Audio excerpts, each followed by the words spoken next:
अस्सलामु अलैकुम वरहमतुल्लाहि वबरकातुहू। अऊज़ु बिल्लाहि मिनश शैतानिर रजीम। बिस्मिल्लाहिर रहमानिर रहीम। रब्बि इश्रह ली सदरी व यस्सिर ली अमरी वहलुल उक़दतम मिन लिसानी यफ़क़हू क़ौली। अल्लाहुम्मा सल्लि अला मुहम्मदिन नबील उम्मी व अला आलिहि व सल्लिम तस्लीमा। तो उम्मीद और दुआ करता हूँ आप लोग खैर आफ़ियत से होंगे, सब चीज़ें ठीक चल रही होंगी, सेहत आफ़ियत के साथ होंगे आप लोग। अच्छा भाई, तो बेटा हमने टैक्स रिजीम्स का कॉन्सेप्ट कल कंप्लीट किया था। टैक्स रिजीम्स का concept is a very important concept, और मैं इसको एक दफ़ा रिकैप कर दूं, फिर हम आगे बढ़ेंगे इंशाल्लाह ताला। टैक्स रिजीम्स किसे कहते हैं? हमने कहा टैक्स रिजीम्स सर ये वो वेज या मेथड्स हैं जिसके तहत इनकम को टैक्स किया जाता है। एक तो है कि कौन सी इनकम किस घर में जाएगी, किस हेड में क्लासीफाई होगी, वो अलग बात है। फिर एक तो है कि किस तरीके से उसको टैक्स किया जाएगा। हर इनकम को सेम तरीके से, सेम एक लाठी से सबको नहीं हाँका जाएगा, सबको टैक्स करने का तरीका डिफरेंट होगा।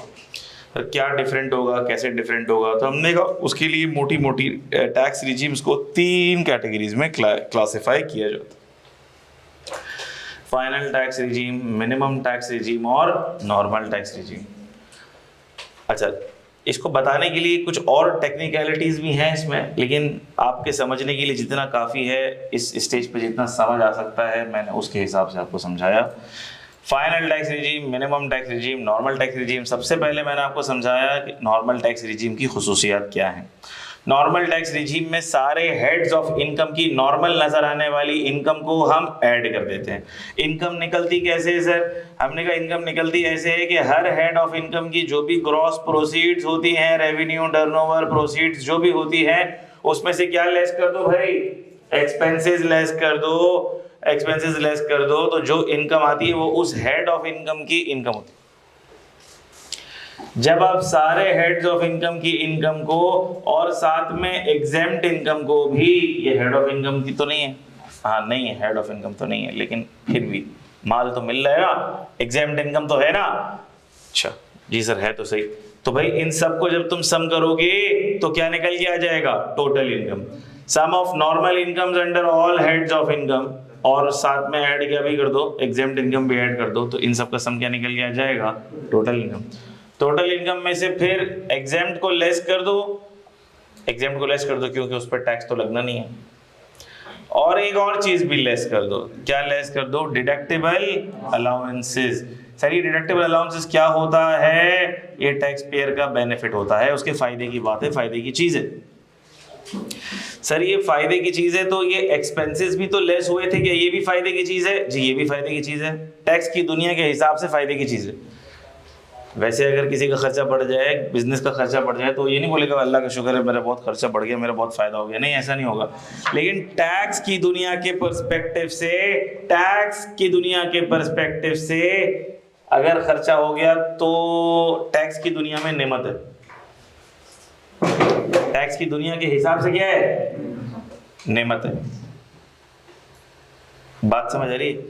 इसकी मिसाल ऐसी ही है कि किसी बच्चे का अल्लाह ना करे पेपर रुक गया, टैक्स का पेपर नहीं रुक गया, टैक्स का तो पास होगा आप लोगों को इंशाल्लाह, बाकी भी पास होंगे, लेकिन अब मिसाल तो देनी है ना, क्या करेंगे?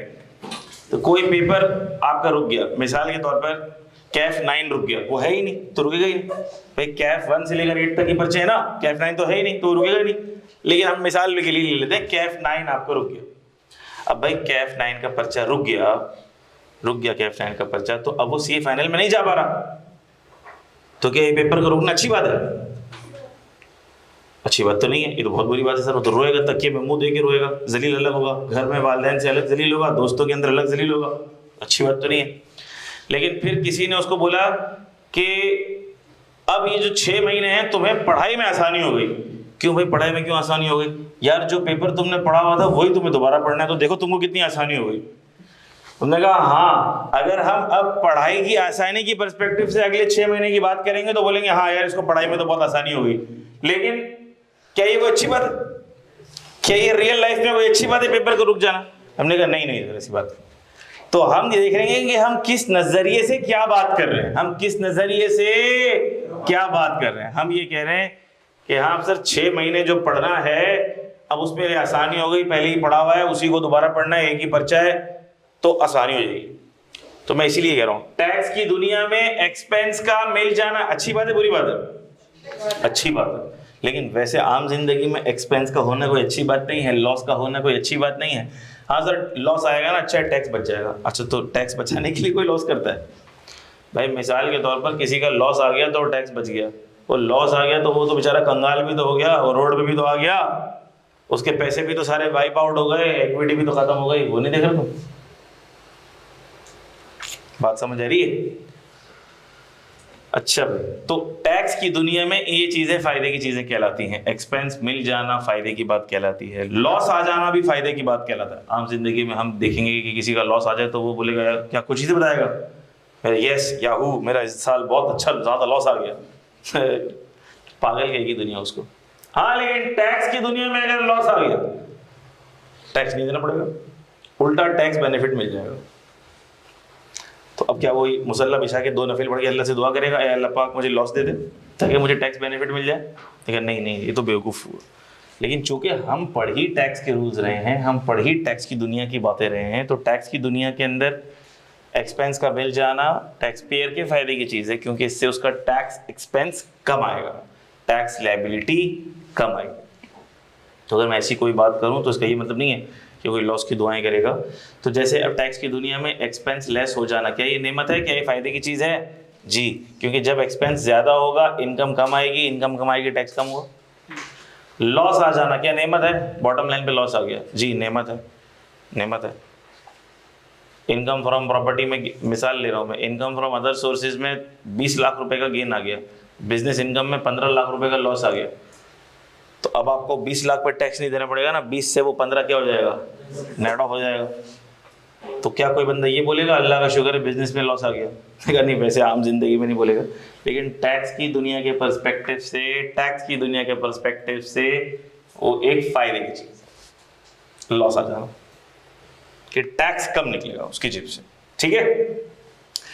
तो इसी तरह अब ये डिडक्टेबल अलाउंसेस हैं, ये भी क्या होते हैं, लेस होते हैं। लेकिन ये क्या किसी हेड ऑफ इनकम से लेस होते हैं?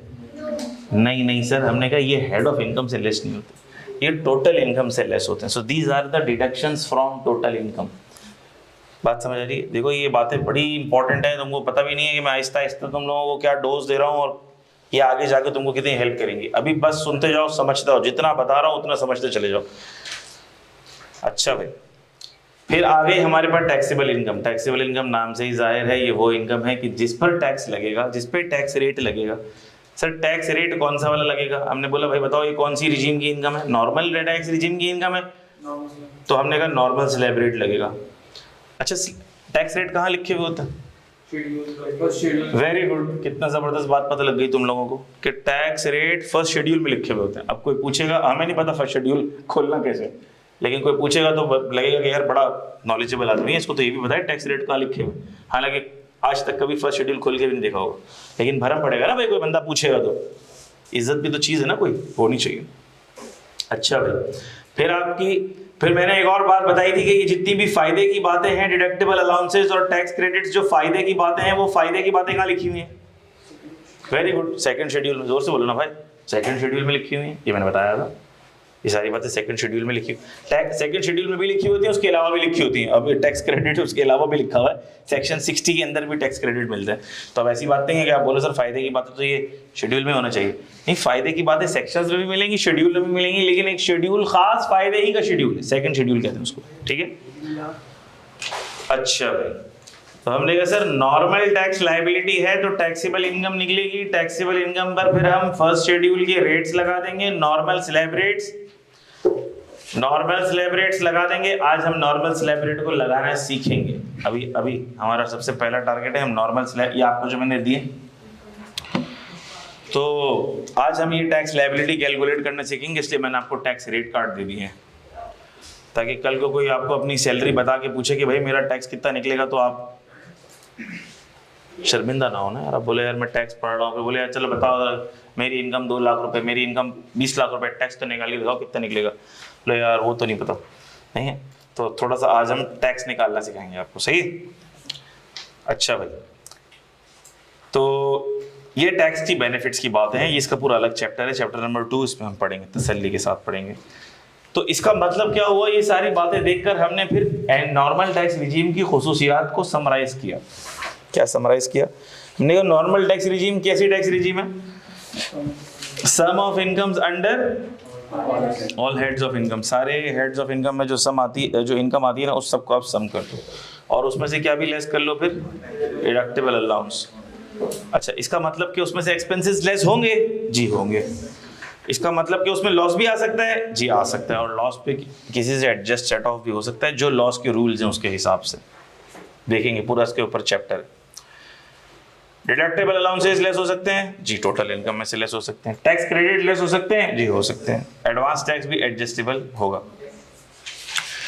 इसके बरअक्स, इसके कंपैरिजन में अब हम एफटीआर को पढ़ेंगे तो आसान हो जाएगा। अब सर ये एफटीआर की इनकम क्या होती है? हमने कहा ये एफटीआर की इनकम ऐसी होती है, ये वो होती है जो लॉ बताएगा कि ये वाली इनकम है तो एफटीआर की इनकम है। जैसे price bond, prizes and winnings, dividend income, final dividend income, interest income, bonus issue, ठीक है, ये सारी की सारी एफटीआर की इनकम है। बहुत जो हमारे कोर्स का पार्ट है वो हम पढ़ेंगे, जो सीए फाइनल के कोर्स का पार्ट है वो हम नहीं पढ़ेंगे, वो सीए फाइनल पढ़ेंगे। तो income to be tax under FTR will be specified under the law, ये लॉ में स्पेसिफाइड होंगी। सर टैक्स रेट कहाँ से मिलेगा? ये भी फर्स्ट शेड्यूल से मिलेगा, लॉ में स्पेसिफाइड होगा। जैसे इंटरेस्ट का मैंने दिखाया था, बैंक से अगर सूद मिल रहा है तो 20% है, डिविडेंड है तो 15% है, prizes and winnings, price bond वाली है तो 15 है, अदर है तो 20 है। कुछ एग्जांपल्स मैंने आपको देके समझाने की कोशिश की थी। फिर और बताएं सर, और बताएं, इसमें से एक्सपेंसेस लेस हो सकते हैं? नहीं हो सकते। डिडक्टेबल अलाउंसेस लेस हो सकते हैं? नहीं हो सकते। टैक्स क्रेडिट लेस हो सकते हैं? नहीं हो सकते। मगरूर हेड लग रहा काफी। लॉसेस एडजस्ट अराइज हो सकते हैं? जब एक्सपेंस लेस नहीं हो सकते तो लॉस किधर से अराइज होंगे? जो टैक्स डिडक्ट हो जाए, कलेक्ट हो जाए, वो हो जाएगा full and final discharge of tax liability. Advance tax भी एफटीआर की लायबिलिटी से एडजस्ट नहीं हो सकता। एग्जांपल्स मैंने आपको कुछ दे दी थी जो आपके पल्ले पड़ गई होंगी। और मैंने एक और बात भी तो बताई थी, किसी हेड ऑफ इनकम में नहीं लिखा था इसको, वो कहाँ लिखा हुआ? कल तो लिखा था मैंने, कहाँ लिखा था मैंने? The last point that we are not classified.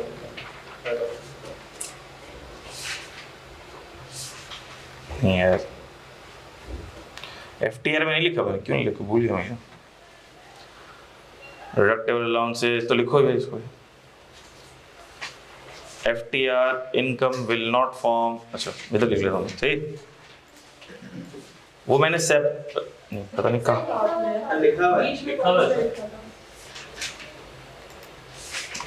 लिखा था तो फिर मुझे क्यों नजर नहीं आ, दोबारा लिख लेते हैं। FTR income will not form part of any head of income। यानी कि जब हम इसको, अगर हमने ये बोल दिया कि तू एफटीआर की इनकम है, तो फिर अब ये किसी हेड में, ये हेडलेस हो जाएगी। मैंने ऐसा भी कुछ बोला था यार, इसको मैं कहाँ प्लेस करूँ, कहाँ प्लेस करूँ भाई, कहाँ प्लेस करूँ इसको, मैं कहाँ प्लेस करूँ?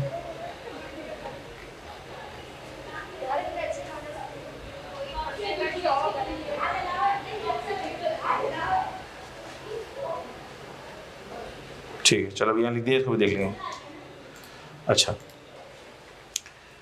और बताओ भाई, फिर हमने देखा minimum tax regime. Minimum tax regime को हमने देखा और हमने क्या कहा? हमने ये देखा कि मिनिमम टैक्स रिजीम को भी, मिनिमम टैक्स रिजीम भी असल में ना, ये आपकी किताब में भी लिखी हुई है ये सारी बातें, लेकिन वो थोड़े से मुश्किल अंदाज और मुश्किल अल्फाज में लिखी हुई है। मैं भी आपको समझाऊंगा ना, थोड़े परेशान हो जाओगे, इसीलिए मैंने इसको बिल्कुल सीधा सिंपल कर दिया।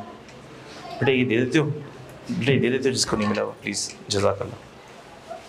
किसको नहीं मिला हुआ बेटा टैक्स रेट कार्ड? आपको मिली?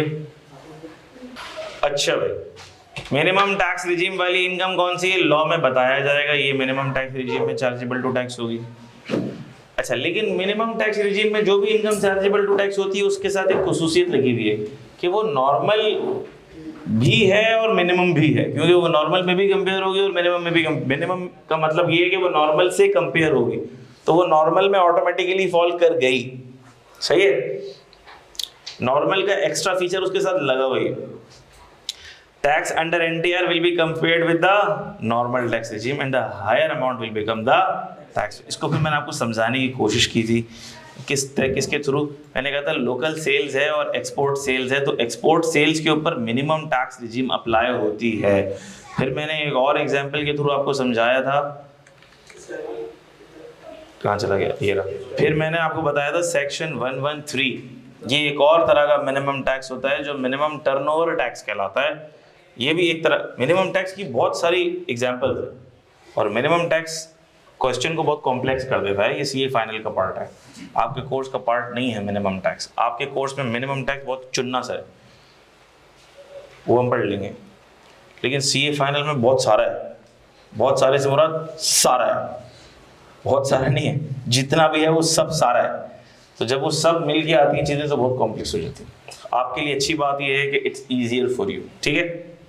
आपके कोर्स में सिर्फ सेक्शन 113 है, ना इंपोर्ट्स का मिनिमम टैक्स है, ना सर्विस का मिनिमम टैक्स है, ना और किसी चीज़ का मिनिमम टैक्स, वो सारा सीए फाइनल में आएगा आपका, ठीक है। लेकिन फिर भी मैंने इंपोर्ट वाला मिनिमम टैक्स आपको आइडिया दिया, सॉरी एक्सपोर्ट वाले मिनिमम टैक्स का आपको मैंने आइडिया दिया था। ये भी आपके कोर्स का पार्ट नहीं है, लेकिन मैंने आपको समझाने के लिए बताया कि किस तरह से मिनिमम टैक्स रिजीम में इनकम चार्जेबल टू टैक्स हुआ करती है, ठीक है। अच्छा भाई आगे आ जाओ। फिर हमने आए नॉर्मल टैक्स रिजीम पर। तो नॉर्मल टैक्स रिजीम में कौन सी अमाउंट जाती है बताओ, जो एफटीआर में भी नहीं जाएगी, एमटीआर में भी नहीं जाएगी, वो ऑटोमेटिकली कहाँ चली जाएगी, नॉर्मल टैक्स रिजीम में चली जाएगी। बातें समझ आ रही हैं आपको। और फिर मैंने ये कहा था कि एनटीआर की भी दो कैटेगरी हो जाएंगी। एनटीआर की भी कितनी कैटेगरी हो जाएंगी, दो। एक taxable at normal slab rates, जो भी हम कैलकुलेशन करेंगे, और एक होती है ऐसी जो टैक्सेबल होगी separate block of income. Separate block of income का मतलब होता है सेपरेट रेट पे टैक्स होगी, दैट्स इट, उस पे नॉर्मल स्लैब रेट नहीं लगेगा। अच्छा, इसके क्या खुसूसियात हैं, हमने कहा इसमें सेपरेट टैक्स रेट स्पेसिफाइड होगा अंडर द लॉ। लेकिन एनटीआर इसलिए बोल रहे हैं क्योंकि ये हेड ऑफ इनकम के अंडर आएगी।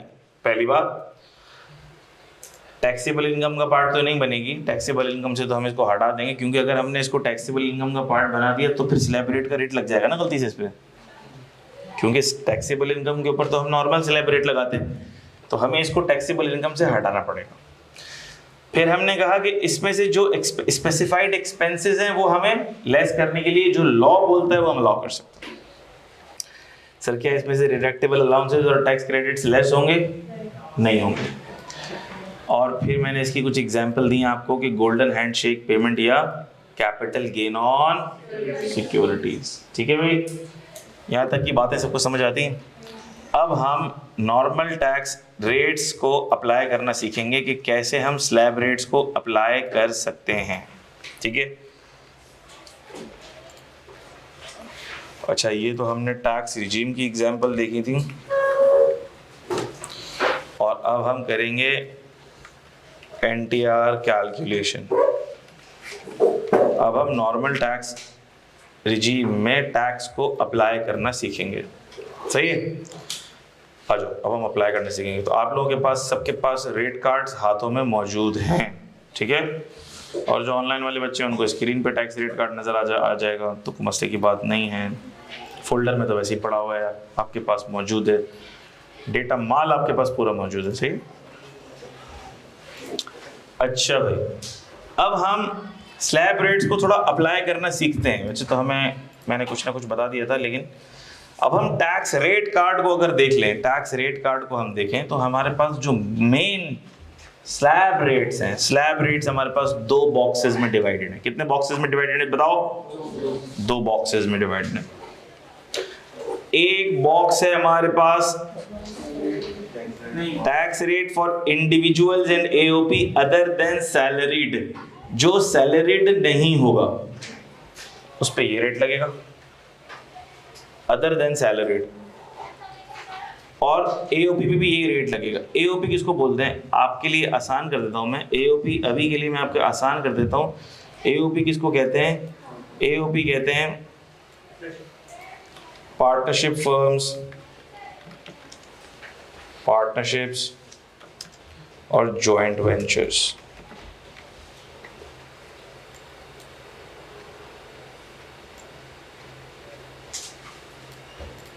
ठीक है, पार्टनरशिप, जॉइंट वेंचर्स। एग्जाम्पल दे दी मैंने आपको, जब एओपी की पूरी टैक्सेशन हमारे कोर्स का पार्ट है। जब हम एओपी की टैक्सेशन पढ़ेंगे तो तबीयत से हम हर चीज़ को पढ़ेंगे।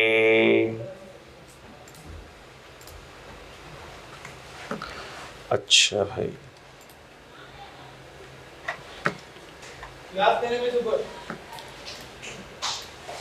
ये बात हो गई। तो इसका मतलब ये, अच्छा इसका मतलब सर आप पहले ये बता दें कि ये सैलरीड इंडिविजुअल किसको बोलते हैं? जो सैलरी कमाता है क्या उसको सैलरीड इंडिविजुअल बोलते हैं? क्या जो सैलरी कमाता है उसको सैलरीड इंडिविजुअल बोलते हैं? हमने कहा अभी आपको पता चल जाएगा किसको कहते हैं। हम आते हैं पहली एग्जाम्पल पे, एग्जाम्पल नंबर 1। और एग्जाम्पल नंबर 1 है हमारे पास मिस्टर ए की। मिस्टर ए आप लोगों को नजर आ रहा है? मिस्टर ए एक आदमी है, एक शख्स है, और उसने मुख्तलिफ इनकम्स अर्न की हैं पूरे साल में, मुख्तलिफ इनकम्स अर्न की हैं पूरे साल में। उसने टैक्सेबल सैलरी उसकी कितनी है?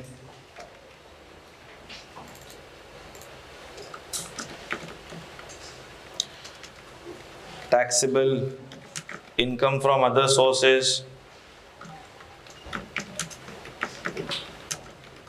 टैक्सेबल बिजनेस इनकम कितनी है? एग्जाम्पल ले लेते हैं, हमने कहा उसकी महीने की 3 लाख रुपए की सैलरी है, तो साल की कितनी हो गई? 36 लाख हो गई।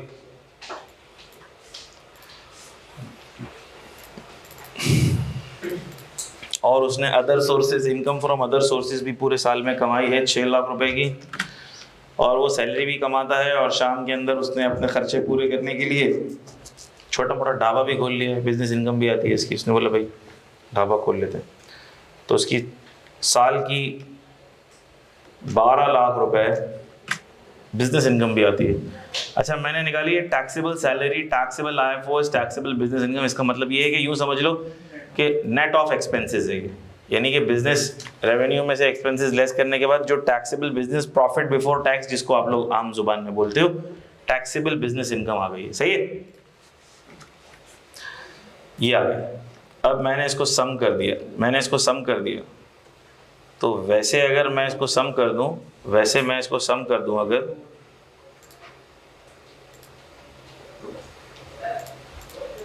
तो ये क्या आ जाएगी? ये आ जाएगी टोटल इनकम।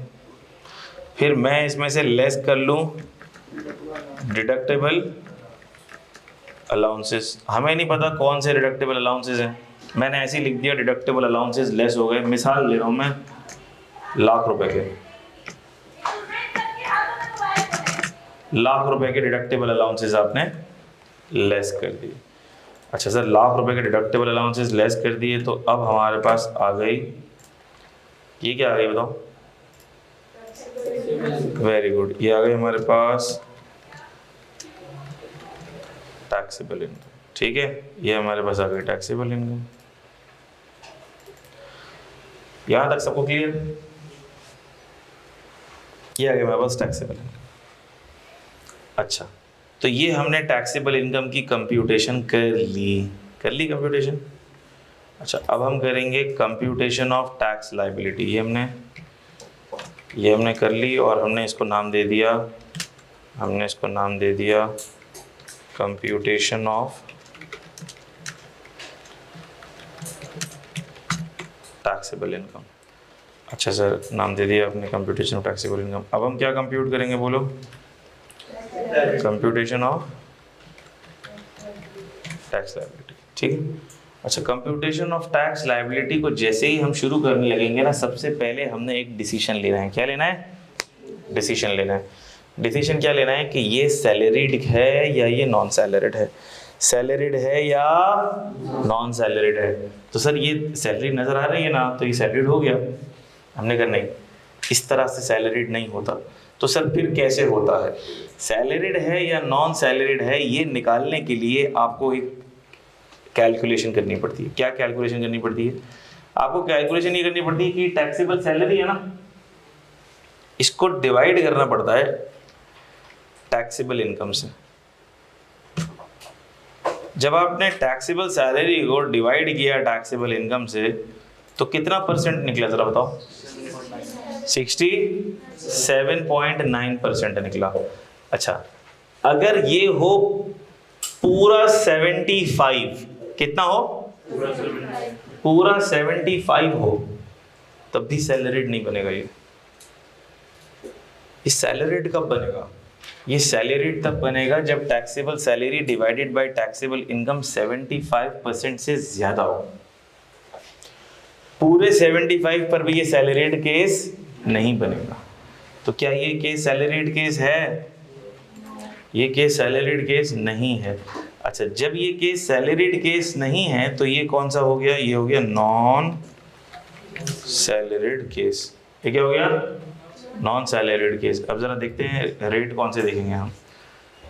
रेट का डब्बा पहला देखेंगे, दूसरा देखेंगे? पहला अदर देन सैलरीड, क्योंकि ये है नॉन सैलरीड। नॉन सैलरीड का डब्बा है, अदर देन सैलरीड का डब्बा है। हम पहला डब्बा देखेंगे। क्या बात समझ आ गई? चल, लेकिन सैलरी तो है, मौजूद है, नजर आ रही है हमें। देखो भले नजर आ रही है, लेकिन taxable salary divide by taxable income 75 से एक्सीड नहीं कर रहा। 75.000% भी होगा तो भी ये क्या होगा? Non salaried. क्या ये बात सबको समझ आती है? जबरदस्त। अब आओ कैलकुलेशन की तरफ।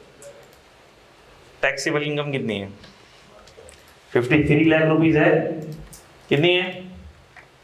नजर आ रही है ना सबको? टैक्सेबल इनकम कितनी है?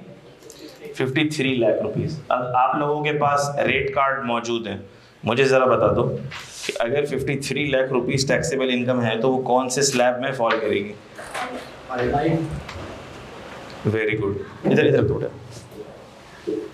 बल्कि इधर। जज़ाकल्लाह, बहुत शुक्रिया। टैक्सेबल इनकम कौन से स्लैब में फॉल करेगी? हमने कहा था स्लैब नंबर 5 में फॉल करेगी। क्या ये बात सबको समझ आ रही है? देखने का तरीका क्या होगा? देखने का तरीका ये होगा कि सर टैक्सेबल इनकम है कितनी, ये बता दें आप। हमने कहा टैक्सेबल इनकम है 53 लाख रुपीस। 53 लाख रुपीस। तो 53 लाख रुपीस अगर है तो हम ये देखेंगे कि ये 32 से ज़्यादा है, 56 से कम है। तो 32 तक अमाउंट कितना बना? 650। क्योंकि देखो ये सीढ़ी की तरह है, ये प्रोग्रेसिव चल रहा है, प्रोग्रेसिव चल रहा है। नादिर कैसे हो? ठीक हो? खैरियत से हो? गलती से तो नहीं आ गए? ऐसे देखिए मोहब्बत में। अच्छा भाई, सीढ़ियों की तरह है ये स्लैब रेट, जिसे हम कहते हैं प्रोग्रेसिव स्लैब रेट्स। हर स्लैब रेट के ऊपर टैक्स रेट बढ़ रहा है। 6 लाख तक कोई टैक्स नहीं है। 6 से 12 में क्या है? 6 से ऊपर जितना जाएगा 15। 12 से 16 में कितना है? 90 फिक्स। अच्छा, ये 90 जो फिक्स है, ये फिक्स कैसे है? क्योंकि 6 से 12 वाला अमाउंट किस पे है? 90। तो 6 से 12 के बीच में कितना अमाउंट आता है? 6 लाख। 6 लाख का 15% 90। तो अब अगर 12 से ऊपर है तो ये तो 90 तो होगा ही होगा, प्लस 12 से ऊपर जितना जाएगा उस पर कितना लगेगा? 20%। बात समझ आ रही है? यानी अगले स्लैब में जब हम जाएंगे तो ऊपर वाले स्लैब वाले सारे अमाउंट्स कैलकुलेट होंगे, फिर हम अगले स्लैब में आ रहे हैं। तो चूंकि आपको ये सारे अमाउंट कैलकुलेट ना करने पड़े, इसलिए लॉ के अंदर ही मेंशन्ड है कि आपको टेंशन लेने की जरूरत नहीं है। अगर आप 53 लाख का टैक्स कैलकुलेट करना चाहते हो तो स्लैब नंबर 5 को ही देखो, बस स्लैब नंबर 5 को ही देखो, और उसमें ये जो फिक्स टैक्स है वो भी लिख लो, क्योंकि ये फिक्स टैक्स इन ऊपर वाले सारे का मजमुआ है। बात समझ आ गई? अब देखो क्या करता हूं मैं। Income tax on rupees 32 lakh. 32 lakh कितना? 6,50,000। इनकम टैक्स ऑन रुपीज 32 से ऊपर कितना होगा? बोलो 21 लाख। रेट कौन सा लगेगा? बोलो बोलो कितना? 40%। अंदाजा हो रहा है? मैं इसीलिए कैलकुलेशन करा रहा हूं आपसे, ताकि आपको अंदाजा हो जाए, ताकि वो क्या हो जाए, कि टैक्स रेट लगना कितना चाहिए।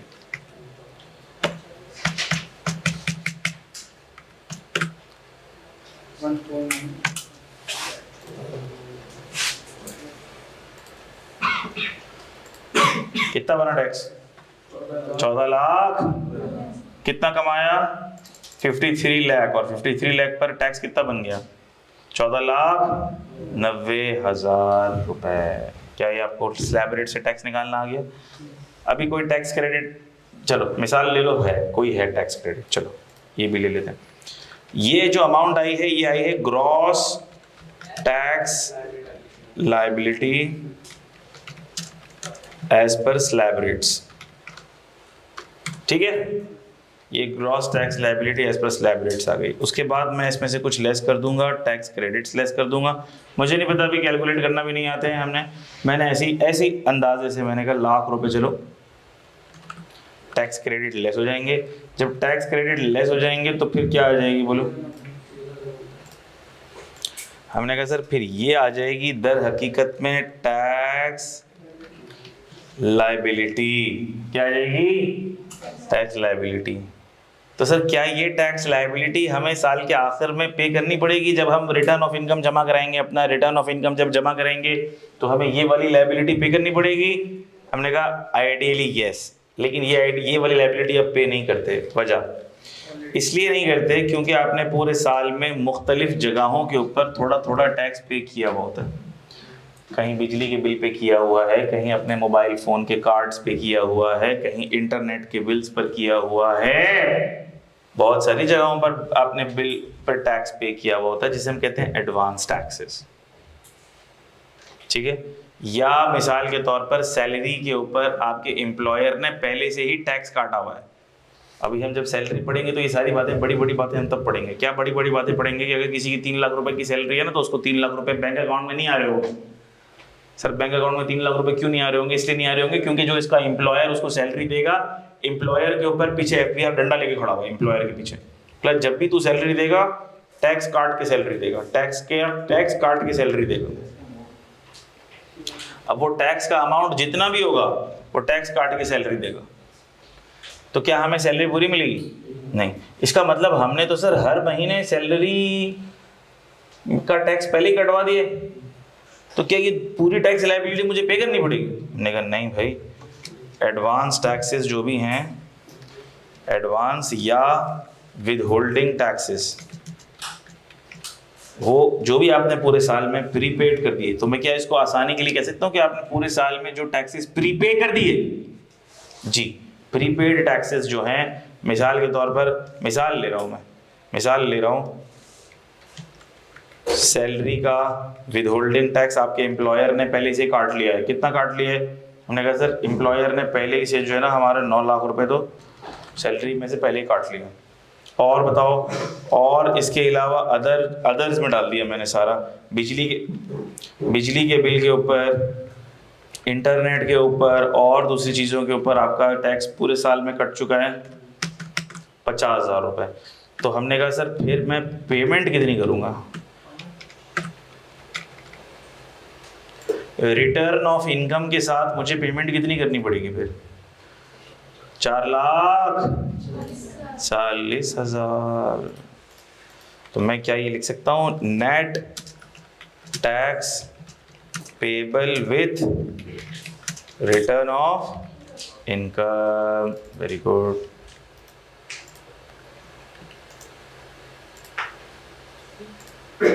अभी सवालों के सारे सवालों के जवाब मिलेंगे आप लोगों को, कोई टेंशन नहीं लो, तसल्ली रखो।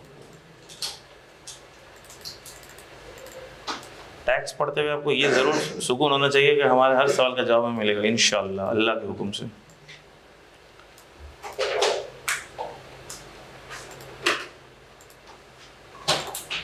नेट टैक्स यानी कि टैक्स लायबिलिटी तो हमारी 1390 थी, लेकिन 1390 में से 9.5 तो हमने पहले ही पे कर दिया। और तो हमें पे कितना करना है? 4,40,000 रुपये। 4,40,000। मिसाल के तौर पर आप पीआरसी में मौजूद हैं, पीआरसी के अंदर केएनएस वालों ने आपसे कैफ की एडवांस फीस ले ली 20,000 रुपये। अब आप कैफ में आए, कैफ की टोटल फीस बनती है, मिसाल ले रहा हूँ 50,000 रुपये। तो आपको पे कितने करने हैं? हम कहेंगे अब्बा को, आप बोलोगे कैफ मैं पढ़ रहा हूँ, कैफ का खर्चा तो 50 है, लेकिन आपने 20 चूंकि पहले दे दिए थे तो अभी आप 30 दे दो, यही बोलोगे ना। यही बात हमने यहाँ करी। बात सबको समझ आ गई? अब आप बताओ बेटा, आप क्या सवाल पूछ रहे थे मेरे बच्चा? तो जो रेस्टोरेंट में जाते हैं वहाँ जो जीएसटी वगैरह, किस में जाते हैं बेटा? रेस्टोरेंट वगैरह, तो वहाँ का जो जीएसटी होता है वो इसमें काउंट होगा? नहीं, वो सेल्स टैक्स होता है मेरा बच्चा। अभी हम पढ़ रहे हैं इनकम टैक्स, वो सेल्स टैक्स होता है। वो दुनिया अलग दुनिया है, बिल्कुल दुनिया अलग है।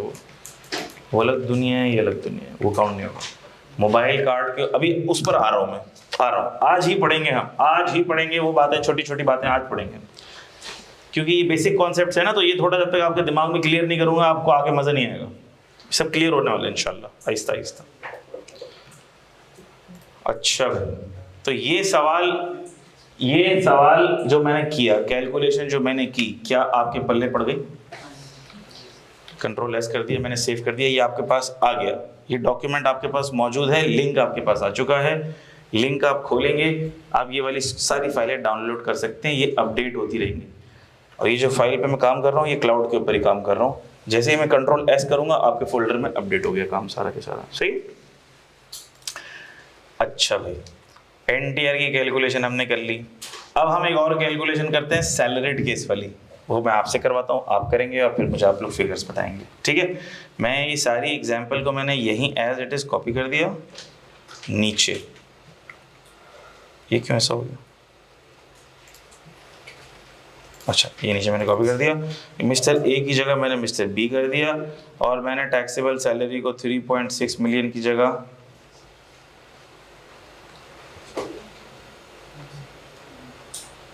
5.6 कर दिया, और डिडक्टेबल अलाउंसेस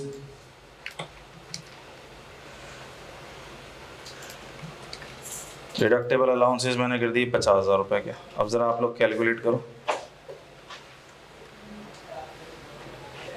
चल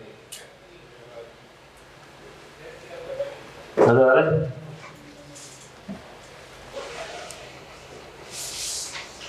जी बेटा, कौन सा क्या? अच्छा भाई, कैलकुलेट करते हैं, आप लोग चेक करें मैं कैसा ही कर रहा हूँ नहीं कर रहा हूँ।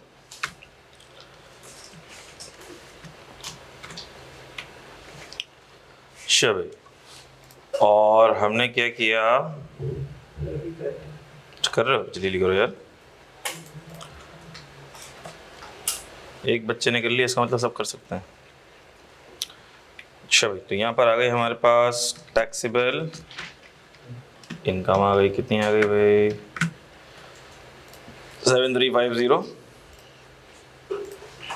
000 7। ये आ रही है टैक्सेबल इनकम सबकी ना? अच्छा भाई, फिर आ गई हमारे पास टैक्स लायबिलिटी। सैलरीड केस है कि नॉन सैलरीड केस है? कैसे निकलेगा? टैक्सेबल सैलरी को डिवाइड कर देंगे हम टैक्सेबल इनकम से। मैंने कहा 76% है, तो ये हो जाएगा salaried case because greater than 75%। 75 पे भी नहीं होगा ये सैलरी रेट, बता रहा हूँ मैं अभी से।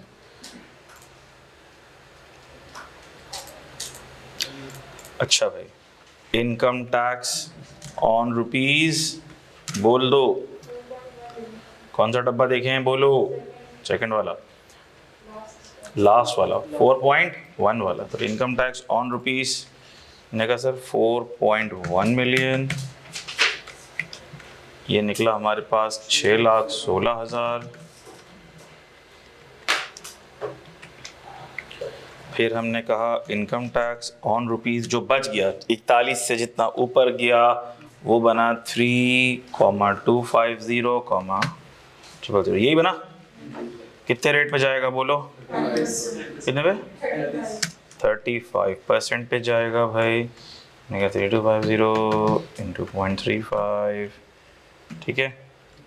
ये प्लस ये 17,53,500। क्या सबका यही आता है? अच्छा, एक मज़े की बात बता दूं, चलो यही आ गई आपकी टैक्स लायबिलिटी। एक बात, दूसरी बात ये कि जब भी आप लोग फिगर्स लिखेंगे अपने रजिस्टर्स में, तो ये मैंने इतना नीचे कैसे चला गया ये, अच्छा, जब भी आप लोग अपने रजिस्टर्स में फ़िगर लिखेंगे तो ये कॉमास ज़रूर लगेंगे। मुझे किसी भी बच्चे के रजिस्टर में कॉमास के बगैर फ़िगर नज़र ना आए। अब आप लोग प्रोफेशनल स्टूडेंट्स हो गए, कॉमा के बगैर नंबर अगर आप लिखते हैं वैसा लगता है टेलीफोन नंबर लिखे हुए हैं, टेलीफोन डायरेक्टरी चल रही है। ये प्रोफेशनल वर्ल्ड में एक्सेप्टेबल है ही नहीं, है ही नहीं। क्या बेटा? अबे नीचे कुछ भी नहीं है भाई। अच्छा है, हाँ है, टैक्स लायबिलिटी। तो समझ रहे हैं आप लोग, कॉमास के बगैर मुझे नंबर्स नज़र ही ना आए, राइटिंग आप लोगों की ढंग की नज़र आए, मुझे गंदी गलीज राइटिंग ना नज़र आए। रजिस्टर का पेज है उसको सही यूटिलाइज़ करो, क्योंकि ये तो अभी तो शुरुआत है ना। अभी जैसे जैसे आगे काम बढ़ेगा तो मैं तो हर बच्चे के रजिस्टर चेक करता हूँ, राउंड लगाता हूँ, देखता हूँ उसने क्या लिखा है क्या नहीं लिखा, तो थोड़ी सी फिर थोड़ा जलालत भी होती है, फिर समझ रहे हो ना, इज़्ज़त ज़िल्लत आपके अपने हाथों में, समझ रहे हो। तो ज़रा एहतियात से करना काम, अभी तो शुरुआत है, अभी तो बहुत बड़े बड़े क्वेश्चन, बहुत सारे होमवर्क, बहुत सारे असाइनमेंट्स, बहुत चीज़ें मिलने वाली हैं आपको। और मैं खुद चेक करता हूँ क्लास में, आप पूछ लीजिएगा पिछले बैचेस में, पूछ लीजिएगा, जो होमवर्क देता हूँ वो देखता हूँ, हुआ नहीं हुआ पूछता हूँ, तो आपको पता लग जाएगा। अभी तो मेरा असली रूप सामने जब आपके आएगा तो आपको पता लग जाएगा फिर, क्योंकि मेरा ऑब्जेक्टिव ये है कि आपको थोड़ा सा एक्टिव रखना, जगाना, क्योंकि वरना पेपर पास नहीं होगा। सीए के पेपर ऐसे पास नहीं होंगे आराम से। जब आप आए हो मेहनत करके, मुशक्क़त करके, जाग कर, पैसा खर्च करके, ट्रांसपोर्ट का, कन्वेंस का पैसा खर्च करके, तो then you should get some value from the campus, ठीक है। अच्छा भाई, मैं तो इस दफ़ा एक और चीज़ भी सोच रहा हूँ, मैंने कहा एडमिन वाले लोगों को बोलूँ भाई कौन कैंपस में आ रहा है, कौन कैंपस में नहीं आ रहा है, जो छुट्टी करे उसके अम्मी अब्बू को मैसेज कर दो कि आज नहीं आया है भाई, आपको पता है ना आज नहीं आया है ये। अच्छा भाई, तो ये सबने कर लिया बेटा, गुड हो गया। इसका मतलब सैलरीड नॉन सैलरीड का आपको पता लग गया। अब आप घर जाके आज जो है वो अपने अब्बू को बोलें आप इनकम बताएं मुझे अपनी कितनी है आपकी। तो आप जैसे ही पूछेंगे आपके अब्बू से ज़रा इनकम बताओ तो थप्पड़ भी आ सकता है, ज़रा ख्याल से, थोड़ा सा डिस्टेंस पे रह के। हराम खोर, पहले ही तुझ पे इतने पैसे लग रहे, इनकम बची कहाँ है, पास हो जल्दी, ठीक है। तो थोड़ी सी बातें सुनने को मिल सकती हैं आपको, लेकिन बाहर दौर अब आप थोड़ी सी बड़ाई मार सकते हैं। कोई आपका कज़न हो, कोई आपका दोस्त हो, भाई इतनी सैलरी, टैक्स पता लगाना तुझे कितना है, मैं बताता हूँ तुझे कितना टैक्स बन रहा तेरा, सैलरीड नॉन सैलरीड। अब आपको सब समझ आ गया, मोटी मोटी बातें समझ आ गई, बात समझ आ रही। लेकिन जब हम हेड ऑफ इनकम पढ़ेंगे तो आपको ये भी पता लगेगा कि कौन सी चीज़ सैलरी में ऐड होगी और कौन सी चीज़ सैलरी में ऐड नहीं होगी। अभी तो मैंने ले मैन लैंग्वेज में आपको बता दिया ना कि महीने की 3 लाख रुपए सैलरी है, साल की 36 लाख रुपए सैलरी है। लेकिन जब आप सैलरी इनकम का हेड पढ़ लेंगे तब आप ले मैन नहीं रहेंगे, तब आप टेक्निकल मैन हो जाएंगे। कैसे? मिसाल लेता हूँ मैं सिर्फ समझाने के लिए। अगर किसी एम्प्लॉय को गाड़ी मिली हुई है, कंपनी की तरफ से गाड़ी मिली हुई है, तो क्या गाड़ी कैश आइटम है? नॉन कैश आइटम है, लेकिन वो सैलरी में ऐड होगा। कैसे ऐड होगा सर? हमें अभी नहीं पता, जब सैलरी पढ़ेंगे तो पता लगेगा। किसी एम्प्लॉय को घर मिल रहा है, तो क्या घर मिल रहा है तो क्या वो कैश आइटम है, उसके बैंक अकाउंट में पैसे जा रहे हैं? नहीं, लेकिन एक बेनिफिट मिल रहा है, तो क्या सर वो भी सैलरी है? जी, वो सैलरी में ऐड होना चाहिए। जी, कैसे? वो सैलरी में देखेंगे। अभी हमारी नॉलेज जिस सतह पर है, हमारी से मुराद आपकी, अभी आपकी नॉलेज जिस सतह पर है उसके हिसाब से आपने अभी सवाल कर लिया। लेकिन जैसे जैसे ये नॉलेज बढ़ती चली जाएगी, आप ले मैन से टेक्निकल मैन होते चले जाएंगे इंशाल्लाह, अल्लाह के हुक्म से। ठीक हो गई बात? लेकिन आज स्टेप नंबर 1 आपको पता लग गया कि अगर किसी की नॉर्मल टैक्स रिजीम की इनकम आ रही है, तो आज आप कितने लोग होते हैं उनको ये नहीं पता होता क्या टैक्स रेट लग रहा है, कितनी टैक्स निकलेगा, किसी को नहीं पता होता। मैं इतनी इनकम कमा रहा हूँ, मेरा टैक्स कितना लगेगा, किसी को पता नहीं होता, क्योंकि ये टैक्स रेट कार्ड सबके पास नहीं होता। आपके पास भी टैक्स रेट कार्ड, इसको संभाल के रख लो रजिस्टर के अंदर, किताब में भी होगा आपके, लेकिन आप इसको संभाल के भी रख लो, इसमें टैक्स रेट लिखा हुआ है। ठीक होगी बात? अच्छा, ज़बरदस्त बात होगी। अब आ जाओ, हम देखते हैं कि अब एक चीज़ और है जो मैं आपको अभी समझाने लगा हूँ, तो वो मैं modes of tax collection, tax किस किस तरह से कलेक्ट किया जाएगा, टैक्स किस किस तरह से नजर आ रहा है आप लोगों को? चलो जितना नजर आ रहा है मैं बोलता भी जा रहा हूँ साथ में। Modes of tax collection in Pakistan, किस किस तरह से आपसे टैक्स कलेक्ट किया जाएगा, किस किस तरह से आपकी जेब से पैसा निकल के गवर्नमेंट के पास जाएगा, गवर्नमेंट के पास क्या क्या हथियार हैं, क्या क्या टूल्स हैं, किस किस तरह से कब कब जाएगा, निकलेगा पैसा आपके पास। तो हमने कहा इसके 3 मोटे मोटे तरीके हैं। कितने मोटे मोटे तरीके हैं भाई? मैंने कहा 3 मोटे मोटे तरीके हैं। पहला आपके पास टैक्स निकलेगा एडवांस टैक्सेस की सूरत में। किसकी सूरत में? एडवांस टैक्सेस की सूरत में। एडवांस टैक्सेस की सूरत में, बस अगर दिख भी रहा है तो काफ़ी उतारने की जरूरत नहीं है, ये आपके पास डॉक्यूमेंट आ जाएगा। एडवांस टैक्सेस की सूरत में अच्छा है, आई अप्रिशिएट ये आप लोग इसको उतारें, कॉपी करें, लेकिन और मैं लास्ट अटेम्प्ट तक बोर्ड पर ही पढ़ाता था तो कॉपी करने का टाइम भी देता था। अब इससे ये होता है कॉपी का टाइम बच जाता है, और आप कॉपी करना चाहें तो बाद में घर पे भी कॉपी कर सकते हैं, अगर यहाँ पर ना हो पाए तो।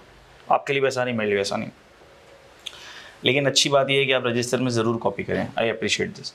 एडवांस टैक्सेस, एडवांस टैक्सेस का मतलब क्या है? देखो वैसे तो लॉजिक क्या बोलती है, लॉजिक ये बोलती है, लॉजिक क्या कहती है, लॉजिकल बात ये है कि मिसाल ले रहा हूँ मैं, अगर कोई बंदा है और वो ये है mister A is a trader, सही है, मिस्टर ए एक ट्रेडर है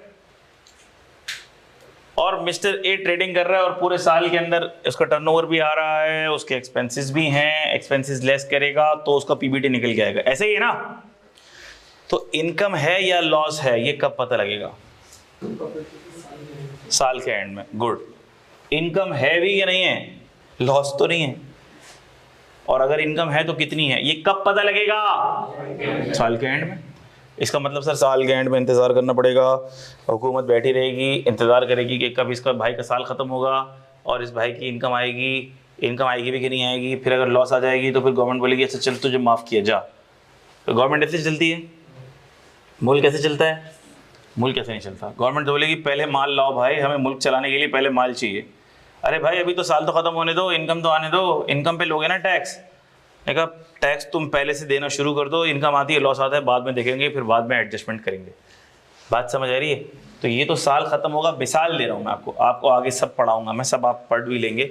मिसाल ले रहा हूँ, जैसे हमारा जो साल चलता है, आम साल जो हमारा चलता है, हमारे मुल्क का भी जो साल चलता है वो कैसे चलता है? जुलाई से जून चलता है। इस पर बात आने वाली, शुरू होने वाली, लेकिन ये बात मैं मंडे से शुरू करूँगा क्योंकि ये बड़ी इंपॉर्टेंट बात है। मैं नहीं चाहता कि अगर पीआरसी का कोई बच्चा पेपर देकर आता है तो उसका ही कॉन्सेप्ट मिस हो जाए। ये बात हम मंडे से शुरू करेंगे इंशाल्लाह। टैक्स ईयर का कॉन्सेप्ट मंडे से शुरू होगा। तो हमारा साल चलता है जुलाई से जून, जुलाई से जून चलता है। जून में साल ख़त्म हो गया, प्रॉफिट एंड लॉस बनेगा, कैलकुलेशन होगी, कंप्यूटेशन होगी और फिर इसका जो रिटर्न फाइल होगा, रिटर्न फाइल होने का मतलब सबको समझ आ गया ना? यानी हिसाब किताब, जो टैक्स की दुनिया का हिसाब किताब है जिसमें इनकम, एक्सपेंसेस, एसेट्स, लायबिलिटीज सब कुछ, वो जो हिसाब किताब टैक्स वाले के पास फाइल होगा, वो फाइल होता है 30 सितंबर को। कब होता है? जैसे अभी 30 सितंबर आने वाला है ना, तो ये डेडलाइन आने वाली है, टैक्स की डेडलाइन आ रही है, सब लोग परेशान है, टैक्स फाइल करना है। तो ये कौन सा टैक्स फाइल करना है? जो 30 जून पे साल ख़त्म हुआ है उसका हिसाब किताब टैक्स वाले को देना है कि ये पूरी इनकम, एक्सपेंसेस हमारे हुए, इनकम इतनी आई और ये लो टैक्स, इतना हमारा टैक्स बनता है, ये लो टैक्स। तो क्या गवर्नमेंट पूरे साल का वेट करेगी? मैं कहा नहीं, बिल्कुल भी वेट नहीं करेगी। इसके लिए गवर्नमेंट ने लॉ के अंदर क्या इंट्रोड्यूस किए हुए हैं? बोल दो। एडवांस टैक्सेस मतलब प्रीपेड टैक्सेस, पहले से ही टैक्स ले लेगी गवर्नमेंट आपसे काफ़ी चीज़ों के ऊपर। पूरा साल ख़त्म होने से पहले टैक्सेस ले लेगी। पूरे साल में आप जगह जगह मौके पे टैक्सेस देते रहते हो, जिसमें एक सबसे पहला टैक्स आता है quarterly advance tax under section 147। Sir ये एडवांस टैक्स कौन सा होता है? ये आप सीए फाइनल में पढ़ेंगे, ये आपके कोर्स का पार्ट नहीं है। Quarterly advance tax under section 147 ये आपके कोर्स का पार्ट नहीं है, ये आप सीए फाइनल में पढ़ेंगे। ये क्या होता है? एक आइडिया दे देता हूँ, आइडिया तो दे सकता हूँ ना मैं, डिटेल में नहीं जाऊँगा, लेकिन जहाँ भी ऐसा होगा ना कि डिटेल में नहीं जाऊँगा लेकिन आपको आइडिया दूँ तो आप समझ सकते हो, तो मैं आइडिया ज़रूर दे दूँगा आपको। इसका क्या मतलब होता है? इसका मतलब इसमें ऐसा होता है कि लॉ ये बोलता है कि तुम्हारा पिछला साल तो पूरा ख़त्म हो गया ना जी, पिछला साल तो ख़त्म हो गया, इनकम भी आ गई, आपको टैक्स भी दे दिया, तो लॉ बोलता है तुम एक काम करो, पिछले साल का तुम्हें पता है ना रेवेन्यू कितना था, टैक्स कितना था, पता है ना तुम्हें? हाँ हमें पता है। तो पिछले साल का एस्टीमेट लेके हमें तुम इस साल भी क्वार्टर टैक्स देते जाओ, पहले से दे दो, पहले से दे दो। इस साल जो तुम्हारा रेवेन्यू चल रहा है, पहले क्वार्टर का जो भी तुम्हारा रेवेन्यू चल रहा है, पहले क्वार्टर का तुम्हारा जो भी रेवेन्यू आ रहा है, अभी पूरा साल तो नहीं गुजरा, प्रॉफिट एंड लॉस तो नहीं बन सकता, लेकिन पहले क्वार्टर जब खत्म हो तुम्हारा, शुरू के 3 महीने खत्म हो, तो तुम पिछले साल के प्रॉफिट के हिसाब से हमें टैक्स देना शुरू कर दो, और हर क्वार्टर में थोड़ा थोड़ा टैक्स हमें देते रहो। तो जब साल खत्म होगा तो जो आखिरी क्वार्टर में जो भी एडजस्टमेंट होगी वो कर लेना। बात समझ आ रही है? इसकी डिटेल में जाने की आपको ज़रूरत नहीं है, लेकिन कहने का मकसद ये है कि जो भी बंदा बिजनेस करता है, कोई बिजनेस करता है, उस पर ये जिम्मेदारी होती है कि वो हर क्वार्टर में टैक्स देगा। अगर पिछले साल उसका टैक्स बना था पूरे साल का 4 लाख रुपए, तो वो अगले साल इंतज़ार नहीं करेगा साल ख़त्म होने का, अब उसको हर क्वार्टर में लाख रुपए का टैक्स देना पड़ेगा, आगे पीछे ऊपर नीचे करके जो भी कैलकुलेशन होती है। मैंने आपको एक आइडिया दे दिया क्या है। क्या ये बात आपको समझ आती है? ज़बरदस्त सर। और किस तरह से प्री पेमेंट ऑफ टैक्सेस हो सकती है, एडवांस टैक्सेस हो सकते हैं, और गवर्नमेंट आपसे टैक्सेस लेती है, एडवांस टैक्सेस आपसे लेती है गवर्नमेंट एक्सपेंसेस पर। किस पर लेती है? गवर्नमेंट आपसे किस पर टैक्स लेती है? एडवांस टैक्सेस पर लेती है, एक्सपेंसेस पर लेती है। क्या मतलब सर एक्सपेंसेस पर लेती है? जो भी आप खर्चे करते हो उसके ऊपर टैक्सेस शामिल होते हैं, गवर्नमेंट उसके थ्रू आपसे टैक्सेस कलेक्ट करती होती है। मिसाल के तौर पर आप जब अपना मोबाइल का कार्ड रिचार्ज करवाते हैं, तो उस मोबाइल के कार्ड पे पूरे पैसे आपके पास नहीं आते, बैलेंस पूरे पैसे आते हैं क्या? नहीं आते, उसमें टैक्सेस कट जाते हैं, तो उसमें इनकम टैक्स भी होता है। अगर आप यू फ़ोन के यूज़र हैं, किसी भी मोबाइल कंपनी के यूज़र हैं, और आपने पूरे साल में अपने पास मोबाइल फ़ोन के कार्ड्स डलवाए हैं, तो अब हर मोबाइल फ़ोन कंपनी ये फैसिलिटी देती है कि आप ऐप खोलें उसकी, और उस ऐप के अंदर एक टैक्स सर्टिफिकेट होता है, वो टैक्स सर्टिफिकेट पे क्लिक करें और डाउनलोड कर लें, तो आपको पता चल जाएगा कि अगर पूरे साल में आपने सुपर कार्ड डलवाए हैं, यूफोन के सुपर कार्ड अगर आपने डलवाए हैं 1500 वाले, साल के अंदर पूरे साल में आपने 18,000 रुपये के सुपर कार्ड अगर डलवा लिए हैं, तो उस 18,000 रुपये के ऊपर जितना भी टैक्स बनता है, मैं नहीं बोल रहा 18,000 के ऊपर 5-6 हज़ार का टैक्स होगा, जितना भी टैक्स होगा 500, 600, 1000 जो भी टैक्स होगा, वो टैक्स आपको सर्टिफिकेट में लिखा हुआ नजर आएगा कि इतना आपसे विदहोल्डिंग टैक्स हमने लिया है। नहीं, इनडायरेक्ट टैक्स नहीं, ये इनकम टैक्स है। इनकम टैक्स है ये। 2 तरह के टैक्सेस होते हैं, सुनिएगा मैं बता रहा हूँ आहिस्ता आहिस्ता, अगली एग्जांपल से और समझ आएगा। पीटीसीएल का बिल देखा है किसी ने? पीटीसीएल का बिल नहीं देखा? अरे कैसे लोग हो यार तुम लोग यार। पीटीसीएल का बिल भी मैं फोल्डर में डाउनलोड करके डाल दूंगा, सही? अपने घर का पीटीसीएल का बिल भी, नंबर छुपा गया, पीटीसीएल का बिल भी मैं डाल दूंगा फोल्डर के अंदर, देख लो ज़िंदगी में एक बार। उस बिल के अंदर क्या भी होता है, इनकम टैक्स भी लगा हुआ होता है, सेल्स टैक्स भी लगा हुआ होता है। मैं उस पे लगे हुए सेल्स टैक्स की बात नहीं कर रहा, अभी मैं किसकी बात कर रहा हूँ? Income tax. अभी हम जितनी भी बातें कर रहे हैं सब किसकी कर रहे हैं? इनकम टैक्स की कर रहे हैं। सेल्स टैक्स भी होता है, इनकम टैक्स भी होता है। सेल्स टैक्स की बात अभी हम नहीं कर रहे हैं, हम किसकी बात कर रहे हैं? इनकम टैक्स की। तो पीटीसीएल का बिल अगर किसी का आता हो घर पे, तो उसमें इनकम टैक्स लगा हुआ होता है। बात समझ आ रही है? उसमें आप देखो इनकम टैक्स लिखा हुआ होगा, तो इसका मतलब ये है कि आपने पीटीसीएल का बिल, अगर किसी का घर का बिल आया है, 2000 रुपये का बिल आया है किसी का पीटीसीएल का, तो 2000 के अंदर टैक्स भी शामिल होता है। यूँ समझ लो 100 रुपये का टैक्स होगा उसके अंदर, 50 रुपये का टैक्स होगा, जो भी टैक्स होगा लिखा हुआ उसमें इनकम टैक्स के नाम से लिखा हुआ। बात समझ आ रही है?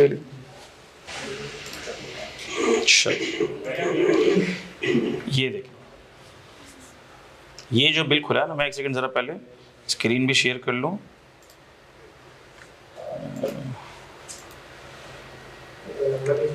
अच्छा, नहीं नंबर नहीं छुपाया, इसलिए नहीं छुपाया मैंने क्योंकि ये हमारे ऑफिस का बिल है। कर लेना कॉल। अच्छा, ये देख रहे हो, ये देखो, इसमें ये नजर आ रहा है आपको, विदहोल्डिंग टैक्स नजर आ रहा है, ये इनकम टैक्स है, ये वाला इनकम टैक्स है, ठीक है, 226 रुपये का। अब जितना भी है भाई, बस जो भी है फ़ायदा तो है ना। 226 रुपये मल्टीप्लाई बाय 12 अगर आप कर लो तो 2400 रुपये का तो टैक्स हो गया ना ये। तो 2400 रुपये अगर मुझे टैक्स पे करना है तो यहाँ से एडजस्ट हो जाएगा। अब जिसको नहीं पता उसको 2400 रुपये देने पड़ेंगे। फिर मिसाल के तौर पर साल के आखिर में आपकी लायबिलिटी निकलती है लाख रुपए, तो या तो आप लाख रुपए पे करो, या फिर ऐसी जगहों पर जहाँ पे आपने ये छोटा छोटा टैक्स पे किया हुआ है उसको आप एडजस्ट करो।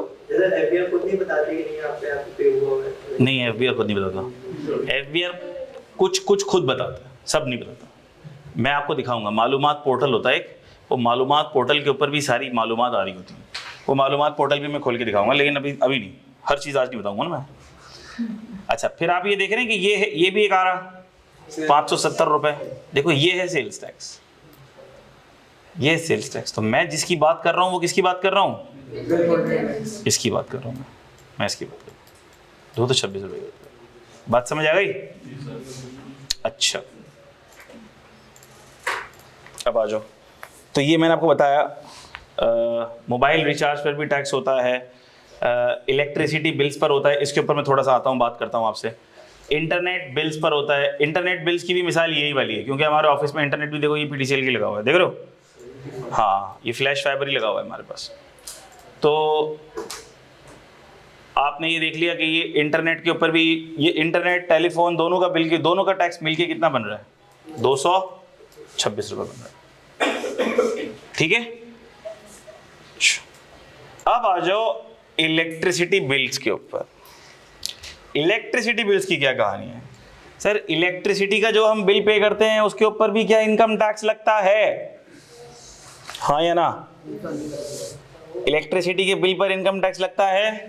आंसर इज रेजिडेंशियल बिल पर नहीं लगता। रेजिडेंशियल बिल पर नहीं लगता, कमर्शियल बिल पर लगता है। रेजिडेंशियल बिल पर नहीं लगता, कमर्शियल बिल पर लगता है। अच्छा भाई, अब इसका मैं थोड़ा सा आपको टिप बता दूं। टिप ये है कि अगर आप अपना रेजिडेंशियल बिल देखेंगे, आज घर जाएं, आज सबका ये असाइनमेंट है, आज सब अपने अपने घर जाएंगे और अपना बिजली का बिल देखेंगे।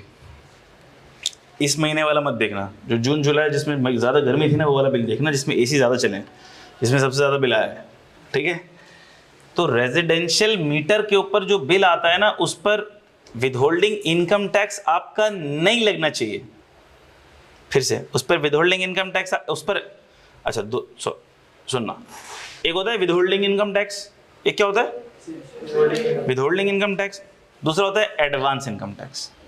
एक होता है और एक होता है advance income tax. Withholding tax कब होता है? मिसाल ले रहा हूं मैं, सुनना।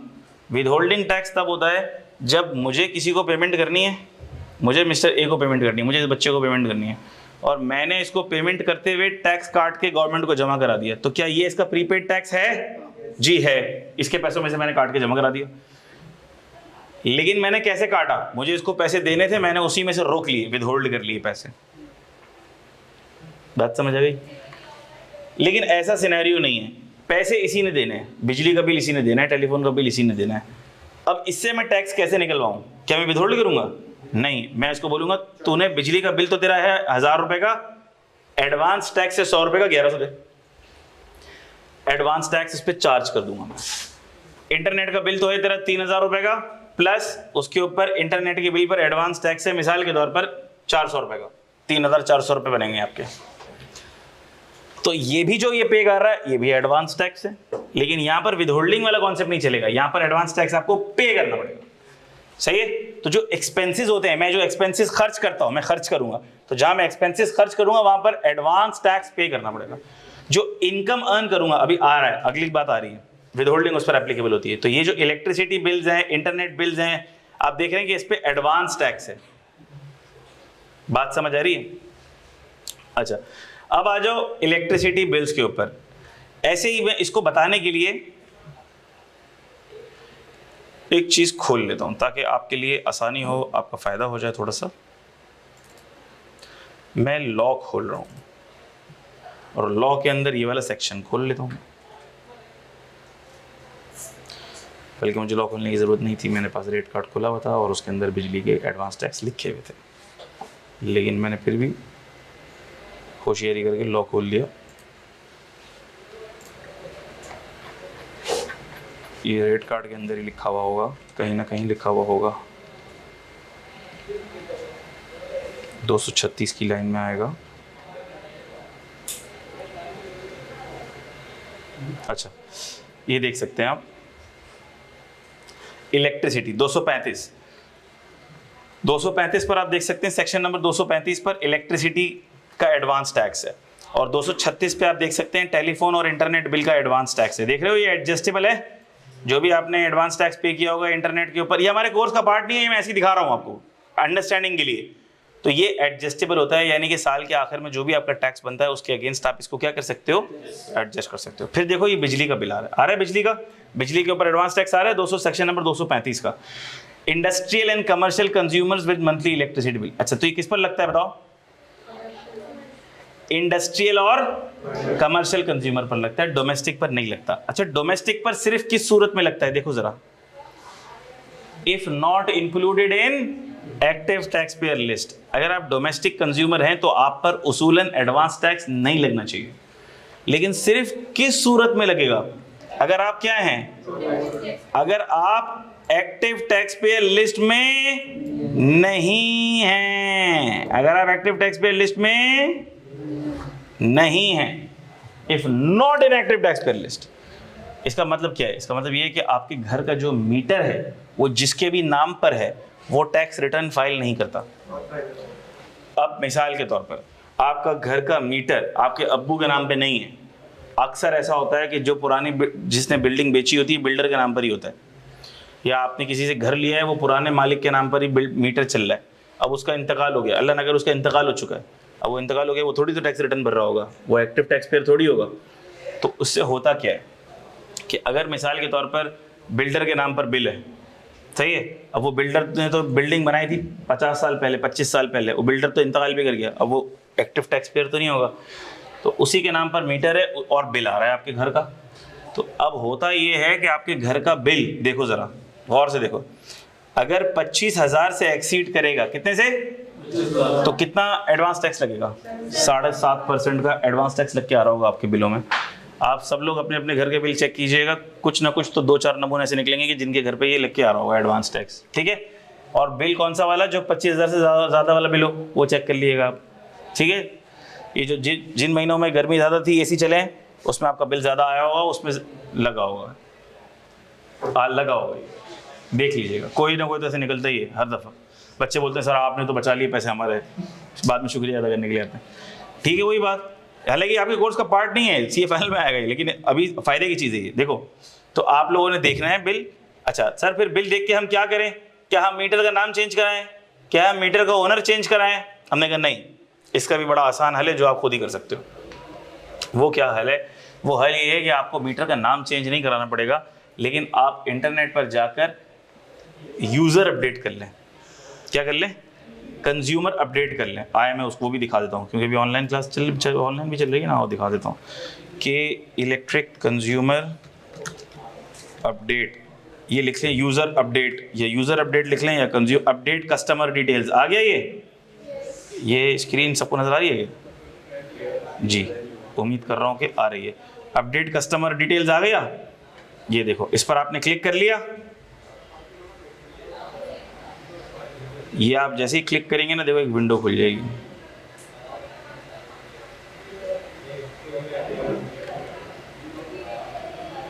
ठीक है, अभी खुल रही है तसल्ली।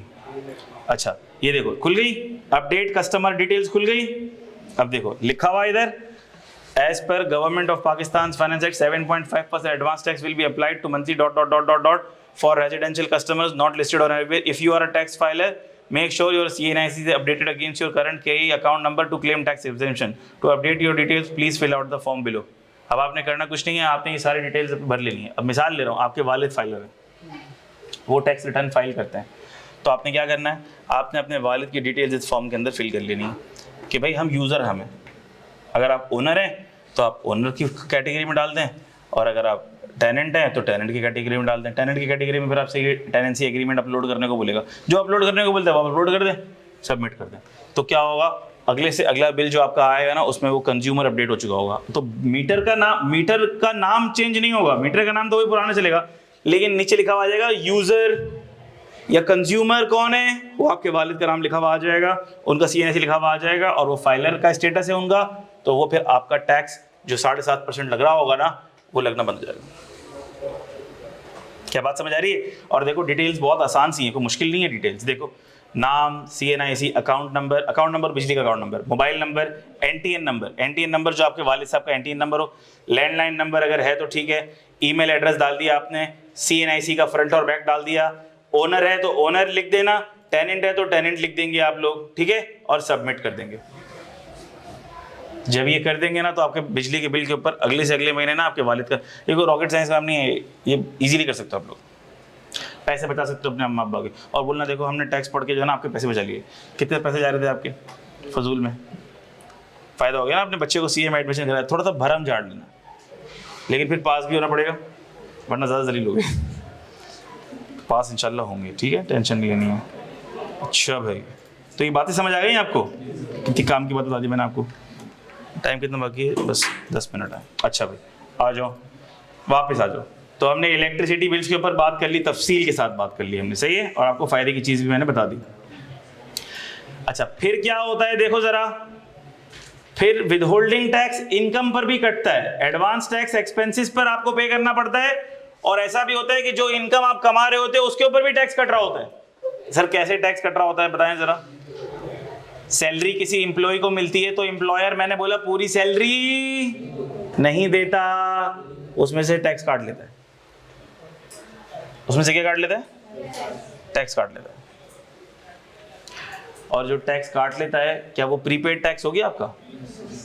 जी बिल्कुल, प्रीपेड टैक्स हो गया आपका। अच्छा फिर दूसरी मैंने क्या एग्जांपल दी आपको, tax withhold on dividend, tax withhold on profit, interest. मैंने बताया बैंक अगर आपको सूद देगा तो वो टैक्स काट लेगा, टैक्स काट के पैसे देगा। अच्छा इंटरेस्ट पर अगर बैंक टैक्स काट के दे पैसे, और सैलरी के ऊपर अगर एम्प्लॉयर टैक्स काट के दे पैसे, तो क्या इससे ये दोनों सेम हो जाते हैं? इससे ये दोनों भाई भाई हो जाते हैं? बिल्कुल भी नहीं। लेकिन सर दोनों पे टैक्स कट रहा है। आपने बोला था टैक्स एट सोर्स कट रहा होगा, टैक्स एट सोर्स कट रहा होगा, पैदा होते के साथ ही टैक्स कट रहा होगा। तो ये सूद पे भी पैदा होते के साथ टैक्स कट रहा है, और सैलरी भी पैदा हो रही है और पैदा होते के साथ टैक्स कट रहा है। ये दोनों भाई भाई लग रहे हैं? देखो बिल्कुल नहीं, बिल्कुल भाई भाई नहीं दोनों। वजह ये है कि लॉ कहता है कि जो इंटरेस्ट इनकम तुम्हें मिलेगी ये FTR में जाएगी। लॉ बोलता है कि FTR में जाएगी, तो अभी किस में जाएगी? FTR में। और सैलरी के बारे में लॉ नहीं बोलता, तो सैलरी किधर जाएगा? पहले ये बात क्लियर हो गई। अब दूसरी बात, सर लेकिन टैक्स तो दोनों पे कट रहा है, जैसे ही पैदा हो रहे हैं टैक्स कट रहा है, एट सोर्स कट रहा है, at the time of origination cut रहा है। हमने कहा जी बिल्कुल कट रहा है, बिल्कुल कट रहा है। लेकिन एक जो टैक्स कट रहा है प्रॉफिट ऑन डेट पर, वो है FTR वाला। और FTR में हमने पढ़ा था कि जो टैक्स भी एट सोर्स कटेगा वो हो जाएगा फुल एंड फाइनल। अब मजीद कुछ नहीं देना, खत्म, पत्थर पे लकीर, full and final, dot, done, dusted. लेकिन जो सैलरी पर विदहोल्डिंग टैक्स कटा है वो FTR वाला नहीं, वो नॉर्मल विदहोल्डिंग टैक्स है, वो नॉर्मल विदहोल्डिंग टैक्स है। मिसाल ले रहा हूं, एम्प्लॉयर ने कम टैक्स काट लिया, तो एम्प्लॉय को नॉर्मल टैक्स के हिसाब से देना पड़ेगा जितना भी कम टैक्स कटा होगा। ये फुल एंड फाइनल नहीं है। ऐसा नहीं है एम्प्लॉयर ने जितना काट लिया, अब बस कुछ पत्थर पे लकीर हो गया, अब मजीद कुछ नहीं देना। नहीं, ऐसा सीन नहीं है, ये FTR में नहीं है। एम्प्लॉयर ने गलत काट लिया, एम्प्लॉयर ने टैक्स ही नहीं काटा, आपको देना पड़ेगा भाई, और ये फुल एंड फाइनल डिस्चार्ज नहीं होगा। ये सैलरी के हेड में भी आएगा। इत्तेफाक से मैं एक्सपेंस की मिसाल नहीं दे सकता क्योंकि सैलरी में से भी एक्सपेंस लेस नहीं होते, FTR में से भी नहीं होते, लेकिन ये इत्तेफाक है क्योंकि सैलरी के हेड में से भी एक्सपेंस लेस नहीं होते, लेकिन सैलरी हेड ऑफ इनकम में आता है। सैलरी के ऊपर नॉर्मल स्लैब रेट लगता है, सैलरी नॉर्मल, सिर्फ इस वजह से कि इन दोनों इनकम के पैदा होते ही इस पर विदहोल्डिंग टैक्स कट जाता है, सिर्फ इस वजह से ये दोनों भाई भाई नहीं होंगे। दोनों की रिजीम्स अलग अलग है, दोनों की रिजीम्स अलग अलग है। तो आप कल को ये ना बोल दो मुझे कि सैलरी पे भी तो एट सोर्स टैक्स कटता है, सर ये भी FTR नहीं है। नहीं भाई FTR नहीं है, ये है NTR, क्योंकि FTR के लिए सबसे पहली कंडीशन क्या है कि लॉ बोले कि ये क्या है, गुड। तो सैलरी मिलती है, सैलरी मिलते के साथ ही टैक्स कट जाता है, ठीक है। तो ये भी वो एडवांस टैक्स हो गया, क्योंकि अभी साल तो ख़त्म नहीं हुआ, साल तो ख़त्म नहीं हुआ कि आप साल के आखिर में टैक्स दे रहे हो, ये तो हर महीने के महीने। इसी तरह इंटरेस्ट पे भी जो हर महीने इंटरेस्ट मिलेगा उस पर टैक्स कटता रहेगा आपका। अच्छा सर, और एडवांस टैक्स किस चीज़ पे कटता है? मज़े की बात ये देखो, आप अपना ही पैसा बैंक अकाउंट से अगर निकालोगे तो भी एडवांस टैक्स कटेगा। सर अपना ही पैसा, बैंक में पड़ा हुआ पैसा निकालेंगे तो भी एडवांस टैक्स कटेगा? हमने कहा जी, लॉ कहता है कि अगर तुम टैक्स फाइलर नहीं हो, अगर तुम टैक्स फाइलर नहीं हो, टैक्स फाइलर का वर्ड अब लॉ ने हटा दिया है, पहले फाइलर नॉन फाइलर का वर्ड था, अब लॉ में फाइलर नॉन फाइलर नहीं है, अब लॉ में है क्या आप एक्टिव टैक्स पेयर लिस्ट में हो या एक्टिव टैक्स पेयर लिस्ट में नहीं हो, क्या आपका नाम ATL में है या आपका नाम ATL में नहीं है। तो जो रिटर्न फाइल करेगा उसका नाम ATL में होगा, जो रिटर्न फाइल नहीं करेगा उसका नाम ATL में नहीं होगा। तो अगर आप ATL में नहीं हो, मिसाल ले रहा हूं, आप ATL में नहीं हो, आपने तो एंट्री नहीं लिया ना अभी, आप ATL में नहीं हो, आप अपना बैंक अकाउंट खुलवाओ, उसके अंदर 2 लाख रुपए डालो, ऐसे चेक करने के लिए, कि मैं सही बोल, चेक करने के लिए आप अपने अब्बा को बोलोगे, सर ने बोला चेक करने के लिए 2 लाख रुपए देने पड़ेंगे आपको। ऐसा ना हो अगली क्लास में आना ही बंद कर दूँ। तो अकाउंट आप खोले, 2 लाख रुपए डलाएं और आप उसमें से फिर 60,000 रुपए निकालें, या चलो 2 लाख ना डालो, आप 60 डालो और फिर 60 निकाल के देखो। तो जब आप 60,000 रुपए निकालोगे ना तो आपका एडवांस टैक्स कटेगा 0.8% का। 50,000 से ऊपर जो पैसे निकलते हैं उसके ऊपर 0.8% का एडवांस टैक्स कटता है, ठीक है। किसका? सबका नहीं, जो नॉन ATL, जो नॉन ATL, ठीक है। अच्छा ये भी आपने पढ़ लिया, जितना अमाउंट निकाला उस पे 0.8, हाँ उस पर, ठीक है। अच्छा भाई अब आ जाओ, तो एक तो तरीका ये है कि गवर्नमेंट हमसे पैसा कैसे ले लेती है, वक्त से पहले एडवांस टैक्स की सूरत में ले लेती है, चाहे वो क्वार्टरली एडवांस टैक्स हो, चाहे वो एक्सपेंसेस पे हो, चाहे वो इनकम की विदहोल्डिंग हो, इनकम की विदहोल्डिंग हो, या वो और किसी तरीके से एडवांस टैक्सेस हो। अच्छा, और एडवांस टैक्सेस बहुत सारे हैं, बातें नहीं बेटा। अच्छा एडवांस टैक्सेस तो देखो बहुत सारे हैं, अभी तो मैंने सिर्फ ऐसे ही आपको हाईलाइट दिखाई है। देखो एडवांस टैक्सेस तो ना बहुत सारे होते हैं, तो वो सारे पढ़ना अभी हमारे कोर्स का ना पार्ट है ना हमारा ऑब्जेक्टिव है, ठीक है। ये देखो मैंने जो आपको टैक्स रेट कार्ड दिया है ना, उसमें कितने सारे एडवांस टैक्स आ रहे हैं, तो ये क्या सारे हमने पढ़ लिए हैं? तो क्या सारे हम पढ़ेंगे? ये बिल्कुल भी नहीं पढ़ेंगे, ये सारे सी फाइनल में आएंगे। तो एडवांस टैक्सेस तो बहुत सारे होते हैं, मैंने आपको सिर्फ कुछ की एग्जाम्पल दे के बताया है कि चल क्या रहा है मार्केट में। अच्छा फिर एक तो ये तरीका है, फिर और क्या तरीका है सर जिससे हमारी जेब से पैसा गवर्नमेंट के पास जाएगा? पढ़ो इसको, टैक्स पेड या payable with return of income. अब सर साल खत्म हो गया, साल खत्म हो गया, टैक्स वाले ने बोला चलो अपनी इनकम में और एसेट वैसेट का हिसाब किताब दो, फिर हम हिसाब बनाएंगे सारा अपना, फिर इनकम निकालेंगे जैसे भी हमने आज कैलकुलेशन करी, और मिसाल के तौर पर हमारा टैक्स बना 12 लाख रुपए का, तो 12 लाख रुपए का टैक्स बना और एडवांस टैक्स पहले कट चुका है मिसाल के तौर पर 9 लाख रुपए का। तो अब जो 3 लाख है वो हमें कैसे पे करना पड़ेगा? रिटर्न जमा कराते वक्त पे करना पड़ेगा। पहले टैक्स पे होगा फिर रिटर्न जमा होगा, वरना रिटर्न जमा ही नहीं होगा। पहले टैक्स पे होगा, रिटर्न में वो चालान पिक होगा और फिर वो सबमिट होगा, वरना रिटर्न सबमिट ही नहीं होगा। बात समझ आ गई? तो ये एक आसान बात थी। और फिर ये आखिरी बात ये हम पढ़ेंगे, ये आपके कोर्स का पार्ट है, चैप्टर्स हैं इसके, थ्योरी का टॉपिक है ये पूरा। आपने जब रिटर्न्स फाइल कर दिया, रिटर्न सबमिट कर दिया, रिटर्न सबमिट कर दिया, तो कितने लोग ऐसे होंगे कि जिन्होंने उसमें डंडी मारी होगी, अपनी इनकम कम दिखाई होगी, टैक्स कम दिखाया होगा, 2 नंबरी की होगी, गलत इनकम दिखाई होगी, छुपाई होगी, होगा ना? या रिटर्न ही फाइल नहीं किया होगा, इनकम बताई नहीं होगी, टैक्स दिया ही नहीं होगा। तो फिर आता है FBR मार्केट में, वो कहता है कि भाई अब हम तुमने जो रिटर्न फाइल किया है उसको चेक करेंगे, उसका ऑडिट करेंगे, और जो तुमने असेसमेंट करी है अपनी इनकम की, जो तुमने अपनी इनकम की कैलकुलेशन करी है, ज़रूरत पड़ी तो उसको हम अमेंड भी करेंगे।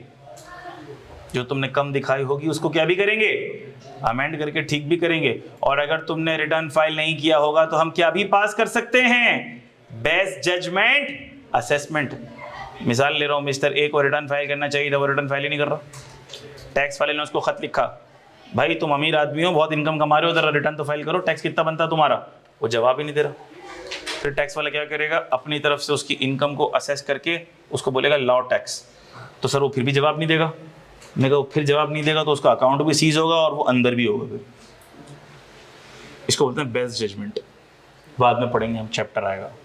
बात समझ आ गई? ये नहीं कि डंडे के जोर पे फिर एफबीआर आपसे टैक्स लेगा माजरत के साथ। सही हुई बात है? तो किस किस तरह से आपकी जेब से टैक्स निकल के एफबीआर के खजाने में जाता है, ये हमने बातें पढ़ ली। तो क्या ये बातें आपको क्लियर होती हैं? ज़बरदस्त। तो यहाँ हमारे बेसिक कॉन्सेप्ट्स अपने इख्तिताम को पहुँचे और मंडे से इंशाल्लाह हम अपना हैंड आउट नंबर 1 स्टार्ट कर लेंगे, जो कि tax year and residential status का हैंड आउट है। वो हैंड आउट भी मैं आप लोगों को प्रोवाइड करूँगा और हम टैक्स मंडे से हमारी स्पीड बढ़ जाएगी इंशाल्लाह। कल नहीं होगी। अब हमारी जो मंडे से क्लासेस होंगी तो मंडे, ट्यूसडे, वेडनेसडे, थर्सडे, 4 दिन फिर हमारी क्लासेस होंगी। ठीक है मेरे बच्चों, thank you very much. May Allah bless you all, take care अलॉट, अल्लाह हाफिज़।